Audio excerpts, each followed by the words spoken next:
பாமகவுடைய சட்டமன்ற குழு தலைவரான திரு ஜி.கே. மணி அவர் அந்த பதவியிலிருந்து நீக்கி புதிதாக தருமபுரி பாமக சட்டமன்ற உறுப்பினரான திரு வெங்கடேசன் அவரை நியமிச்சிருக்கோம் அப்படின்னு பாமகவுடைய வழக்கறிஞர் திரு பாலு, பாமகவுடைய தலைவர் திரு அன்புமணி அவங்களுடைய டீம், அவரு சட்டமன்ற செயலாளர் திரு சீனிவாசன் அவர்கிட்ட இப்படி ஒரு மனுவும் கொடுத்திருக்காரு. அது மட்டும் இல்லாம சட்டமன்ற துணை தலைவராக பாமக சார்புல மேட்டூர் சட்டமன்ற உறுப்பினரான திரு சதாசிவம், அப்புறம் சட்டமன்ற கொறடா பார்த்தோம்னா மயிலம் எம்எல்ஏவான திரு சிவக்குமார், ஏற்கனவே திரு அருளை நீக்கிட்டு நியமிச்சோம், அதை இப்போ உறுதிப்படுத்துறோம் அப்படின்னு இந்த சட்டமன்ற ரீதியாக அடுத்த அட்டாக்க ஏவி இருக்காங்க. ஏன்னா சட்டமன்ற கூட்டத்தொடர் இப்போ அக்டோபர்ல நடக்க போகுது இல்லையா?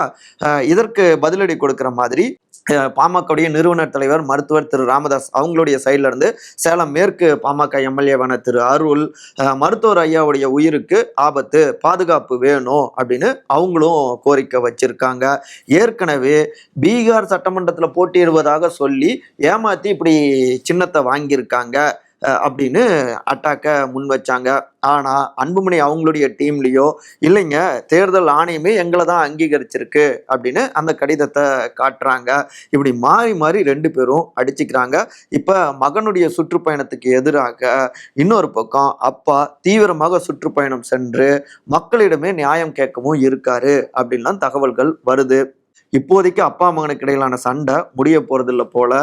இவங்களை வச்சு எப்படி நாங்க கூட்டணியை அமைச்சு வெற்றிகரமாக அதை மாற்றுவது அப்படின்னு திமுக எதிர்கட்சி வரிசையில் இருக்கக்கூடிய கூட்டணிகள்லாம் கணக்கு போட்டுக்கிட்டு இருக்காங்க, அவஸ்தைப்பட்டுட்டு இருக்காங்க அப்படிங்கிறாங்க.